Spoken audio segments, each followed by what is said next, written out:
This is a lighting cue, and this is a lighting design with haze.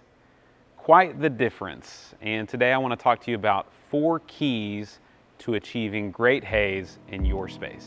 Let's go.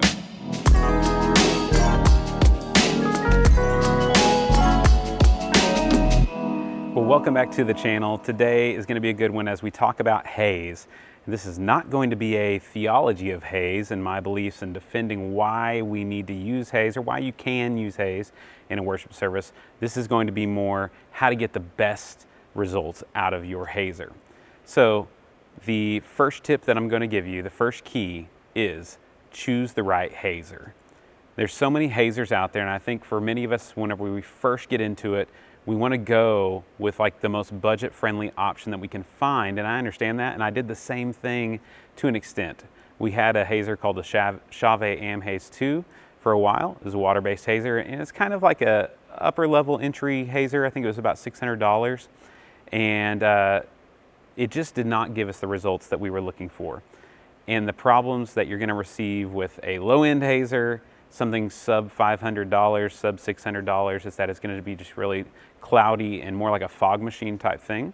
And with choosing the right hazer, you have a couple of options. You can go water-based, you can go oil-based, or you can go CO2-based.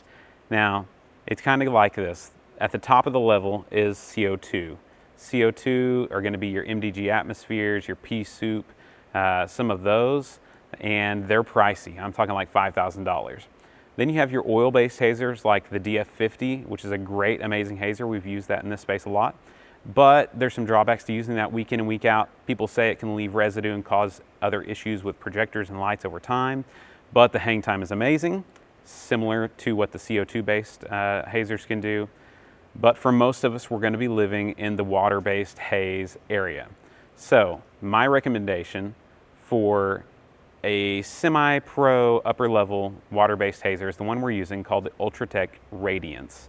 It's about $1,500, and we have loved it. It is a great, great hazer, especially for the amount of money that you're going to spend. So other hazers you can look at that people recommend are like the Antari Z350 or that line. Those are another good budget option. But if you have any questions, drop it in the comments about a hazer that you might be looking at. But that's a good first step, a key. Choose the right hazer. The second key to achieving great haze in your space is to choose the right fluid for your hazer. Now, your manufacturer is probably going to recommend a certain type of haze. Definitely try that out first and see if you like it. We've loved the one that comes with and is recommended by Ultratec. But whenever we had our Chauvet, I got a lot better results whenever I used a Froggy's fluid called Phase Haze, and it had a lot better hang time. The particulate was a lot finer, and it wasn't going to void the warranty or anything like that.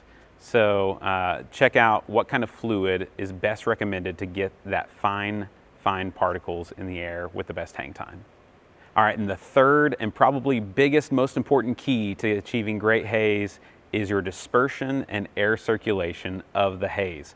You cannot just get a hazer like I did at the very beginning and sit it on the back step and just fire it up and let it go. It's not going to work. There's a few different factors that play into this. Your air circulation system within your building, your air conditioning. Like for us, it's 100 degrees outside right now, so everything is going constantly, and that's going to suck a lot more haze out. But the key is dispersion at the hazer. So for us, we have a system of fans. We have a light fan that's kind of blowing the haze up, a little box fan, and then we have a stronger blower motor fan that's shooting the haze across the stage. So that placement is key, and figuring out the best place in your room to be able to disperse the haze evenly. Then we have another fan on this side of the stage that's kind of pushing the haze back up into the air again once it gets over here. So you just got to kind of play with this. Some people have built PVC pipes along the back of their stage or in their ceiling with holes in it to, spit the haze out more, evenly throughout. But usually, you can just fine tune it over, a few weeks of trial and error. And the last key that I'll give you is just play with those hazer settings. Get one that's DMX compatible, and you're going to want to play with the haze amount and the fan speeds and how long you leave each one of those on.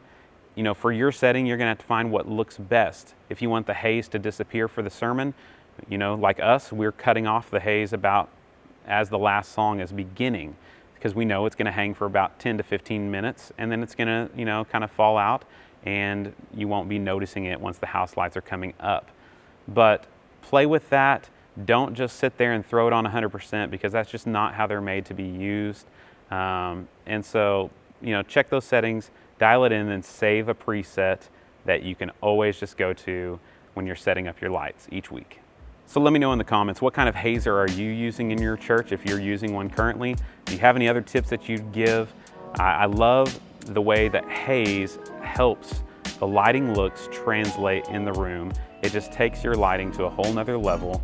And I hope that these tips help you guys out. Remember, we can do a lot of great things. Let's do it all for God's glory. Like and subscribe. We'll see you in the next one.